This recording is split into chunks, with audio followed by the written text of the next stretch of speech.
घेतलेला आहे आणि आव्हानाच्या अनुषंगाने आम्ही पूर्ण जिल्हा परिषदमध्ये सर्व येणारे शासकीय अधिकारी कर्मचारी तसेच बाहेरचे सुद्धा येणारे जे लोक आहेत त्यांना आम्ही आवाहन करतो आहे की दर सोमवारी आपण दुचाकीवर किंवा सायकलवर येऊ आणि आपण 4 व्हीलर जे आहेत त्यांचा आपण वापर कमीत कमी करू.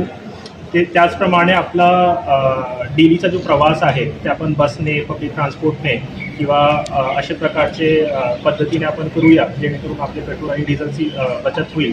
या संकल्पनेतून आम्ही काम करतो आणि आजपासून पूर्ण जिल्हा परिषदचा स्टाफ, अधिकारी, कर्मचारी दुचाकीवर, सायकलवर येतील अशा आम्ही सर्वांना सूचना दिलेली आहे आणि याचा काटेकोरपणे पालन करतो.